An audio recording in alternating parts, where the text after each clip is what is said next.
जय हिंद, नमस्कार। अभी भारत और पाकिस्तान का सीज फायर का कुछ ही दिन हुआ था, 1 से 2 दिन। अब अमेरिका के जो राष्ट्रपति है डोनाल्ड ट्रंप, वो निकल गए सऊदी अरब के दौरे के लिए।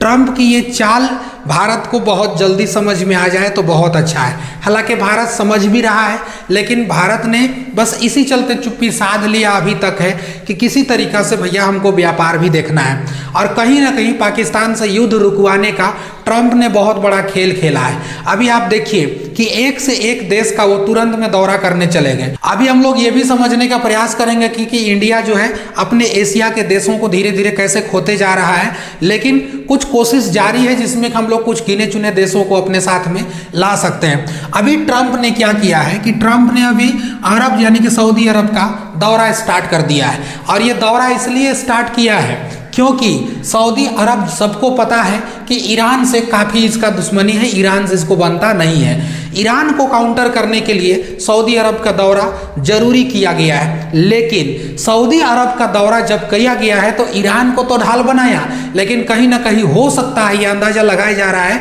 कि ये हिंदुस्तान की तरफ से भी एक इशारा दिया गया है कि हो सकता है यहाँ भी कोई राज छुपा हुआ होगा। रीजन इसलिए क्योंकि जब पाकिस्तान और इंडिया का हमला अभी जारी हो गया था तो लगातार पाकिस्तान बैकफुट पे चला जा रहा था। देखिए, एक बात तो सच है ना कि डोनाल्ड ट्रंप यानी कि अमेरिका इस बात को कभी नहीं चाहेगा कि पाकिस्तान दुनिया के नक्शा से मिट जाए।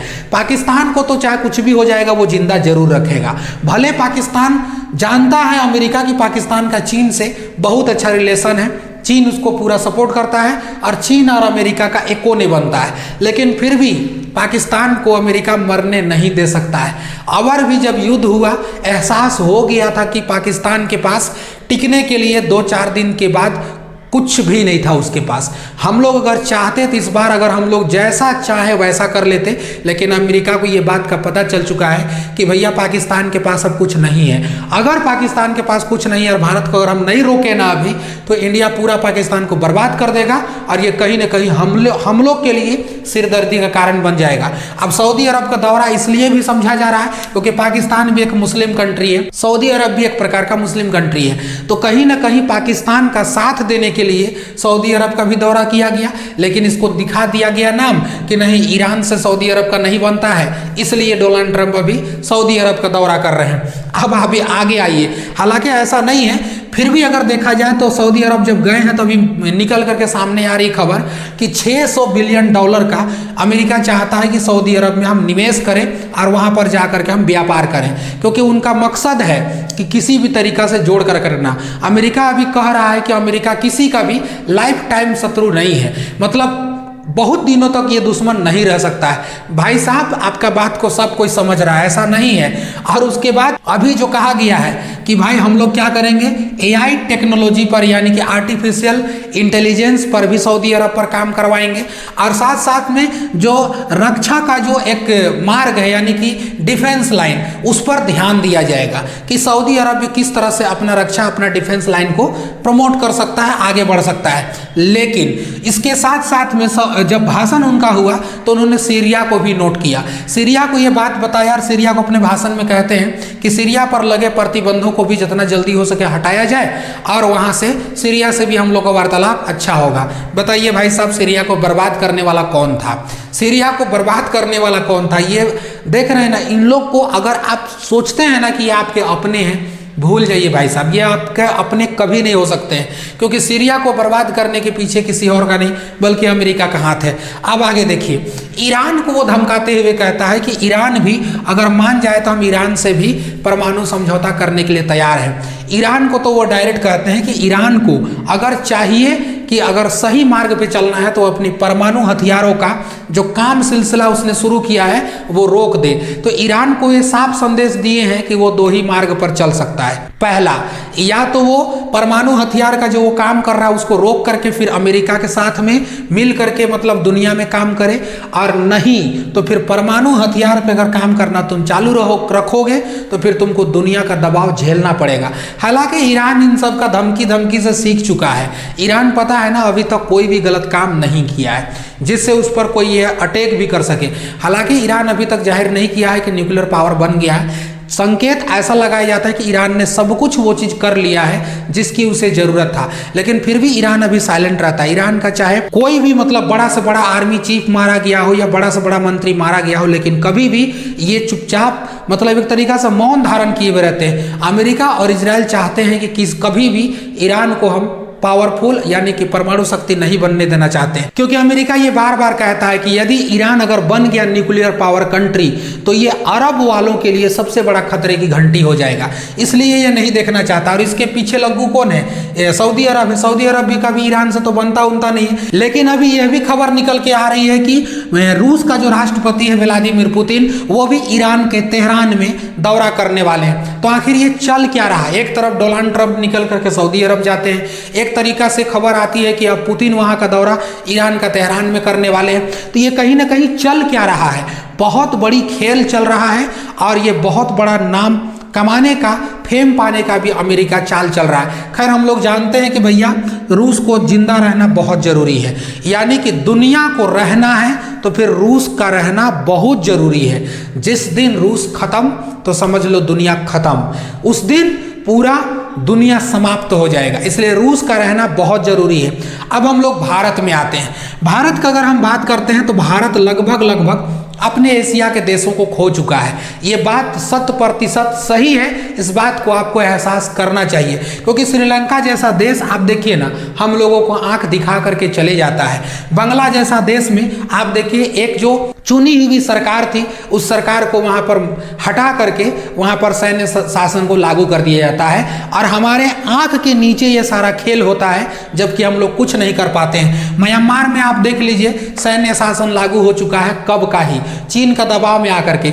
नेपाल हम लोग से अलग ही खफा रहता है। चाइना जो हमारा जानी दुश्मन बन के बैठा हुआ है, ये कभी हम लोग को सपोर्ट में आ ही नहीं सकता है, क्योंकि ये अपना जहां जो 5th जनरेशन का भी बना रहा है वो भी इस पाकिस्तान को देने के लिए रेडी हो जाएगा। अब देगा क्यों नहीं? क्योंकि पता है कि भैया यहाँ पर भारत से बड़ा चीन का कोई दुश्मन है नहीं, तो फिर पाकिस्तान को क्यों नहीं देगा? इस भिखमंगा को तो पैसा भी नहीं देगा, फिर भी ये लोग दे देगा, क्योंकि बाप उसी का है। ठीक है, वैसे तो हम लोग असल में बाप यही है, बट रख लिया एक तो अलग से, वो अलग बात है। अब देखिए पाकिस्तान इस चोट्टा से तो कहियो बनेगा ही नहीं बनेगा। इसका देश ही कुत्ता का शकल है, तो फिर इन लोग का शकल क्या रहेगा? तो इनका से तो कभी हम लोग को बनने वाला नहीं है, ये तो कभी जिंदगी में नहीं हो सकता है। अफगानिस्तान में आप देख लीजिएगा तालिबान आ चुका है, इसमें भी हम लोग कुछ नहीं कर सकते हैं। मालदीव हम लोग को पूरा का पूरा आंख दिखा करके चला गया, इस पर अभी हम लोग लौटेंगे। आप आइए ईरान पर। ईरान एक ऐसा देश है जो हम लोगों को खुल करके सपोर्ट करता है, भारत के फेवर में आता है, लेकिन कहीं ना कहीं हम लोग भी ईरान को खोते जा रहे हैं। रीजन क्या है? इजराइल को साथ देने में।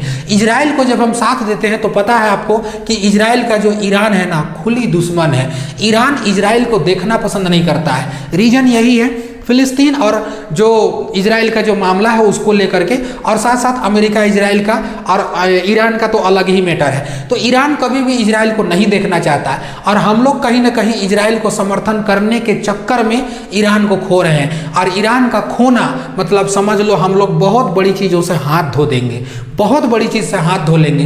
तो कहीं ना कहीं अगर हम लोग देखेंगे हमारा जो एशिया है, एशिया का लगभग देश हम लोग का खो चुका है। मालदीव कुछ दिन पहले हम लोग को आंख दिखा के चला गया था। हालांकि अभी खबर निकल के आ रही है कि भारत सरकार मालदीव पर $50 मिलियन का खर्चा करने वाली है, उसका सुरक्षा के लिए, और कुछ उसमें कमी आ गया होगा देश में, उसके लिए। खैर ये चीज़ हम लोग को नहीं भूलना चाहिए। इंडियन रुपीज़ में अगर इसको हम लोग देखेंगे तो 415 करोड़ है, इतना खर्चा है। कल यही लोग को हम लोग दे दे के पेट पोसते हैं, पालते हैं, और यही लोग हम लोग को बकलोल सब हम लोग को आंख दिखा करके जाता है। याद कीजिए ना, तुर्की को अभी कुछ ही दिन हुआ है, जितना भी पाकिस्तान ड्रोन मार रहा था सब मेड इन टर्की समझ में आ रहा था। जिस तुर्की पर भूकंप आया था उसमें भारत ने कितना दवाइयां भेजा था, कितना पैसा हम लोग क्या क्या मदद नहीं किए थे। लेकिन आज वही तुर्की सिर्फ एक देश को रिलीजन के नाम पर के देख करके आ करके OIC का मतलब संगठन है, उस पर दबाव को आ करके और पाकिस्तान को खुले तौर पर समर्थन कर रहा है, अपना ड्रोन दे रहा है। यहाँ तक कि 5th जनरेशन का जहाज भी दे देगा।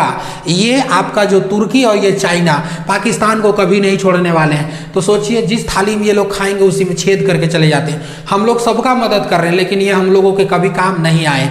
ठीक उसी तरह हम लोग भूल कर रहे हैं अमेरिका पर। अमेरिका कभी किसी का सगा हुआ ही नहीं है जो आज हम लोग का होगा। याद कीजिए, जो देश हम लोग को सुअर ना खाए वैसा खाने वाला गेहूं भेज सकता है, आप उस पर क्या भरोसा कर सकते हैं? उस पर भरोसा करना है मतलब अपने आप को बेवकूफ बनाना है, भरोसा नहीं करना। इंडिया को भी चाहिए कि जो देश हमसे अगर कटाक्ष करते हैं उन पर हम कड़ी विरोध करें और अपने अंदर, अपने देश के अंदर ऐसे ऐसे चीज़ों को हम बिल्डअप करें या ऐसे ऐसे चीज़ों का हम निर्माण करें जिसमें आगे चल के हम देश में ये दिखा सके विदेशों को भी कि देखो अब तुमसे भी हम कुछ नीचे नहीं है। बट हम लोग भी अभी कुछ कुछ तैयारी स्टार्ट कर दिए हैं, लेकिन देखिए विदेश नीति है, विदेश नीति में सबको न्यूट्रल होना पड़ता है। कहीं ना कहीं पाकिस्तान हम भारत से युद्ध हारने के कगार पर हो गया था, लेकिन फिर से अभी सीज फायर का मुद्दा आ गया और यहीं पर सीज फायर करा दिया गया, क्योंकि अमेरिका को पता है कि पाकिस्तान अगर डूब गया तो फिर उसके लिए बहुत दिक्कत हो जाएगा। ये तो दिखाते नहीं है, लेकिन इसका साफ मंशा समझ में आता है। आई होप आप लोग को ये सब सारा चीज़ समझ में आया होगा। कोई भी अच्छा सा टॉपिक आता है तो आप लोग को हम चाहते हैं कि जल्द से जल्द आपके पास आए, आपको ऐसा सेपरेट वीडियो बना करके दे ताकि आप लोगों को सबको समझ में आए। आप लोग हमारे चैनल में नए हैं, भैया हमारे पास वैसा सुविधा नहीं है कि हम पीछे डिजिटल बोर्ड लगा पाएँ। हमारा अभी उतना हैसियत भी नहीं है कि हम पीछे डिजिटल बोर्ड लगा पाएँ, आपको हर एक चीज़ दिखा दें और हर एक चीज़ को हम और बेहतर से एक्सप्लेन कर पाएँ। हमको पता है कि अगर फोटो वोटो रहता और कुछ चीज़ हम डिटेल में लेकर के आते और अच्छा सा हम एक्सप्लेन कर सकते थे। हम अपने आप में सोचते हैं कि हम इम्प्रूव करेंगे, अपने आप को सुधारेंगे, लेकिन सुविधाओं का अभी अभाव है, इसी वजह से हम कुछ नहीं कर पा रहे हैं। आप लोग को जितना समझाना है समझा दे रहे हैं। आप लोग यदि सपोर्ट कीजिएगा तो आज अगर व्हाइट बोर्ड है तो कल यहाँ पर डिजिटल बोर्ड भी लग सकता है। इसलिए आप लोग से बस विनम्र निवेदन है कि आप लोग सपोर्ट जरूर कीजिएगा। आप लोग के चलते हम खबर लाते हैं, लेकिन छोटे चैनलों को कोई लोग मतलब सपोर्ट नहीं करते हैं और आपकी आवाज़ हम बनते जा रहे हैं।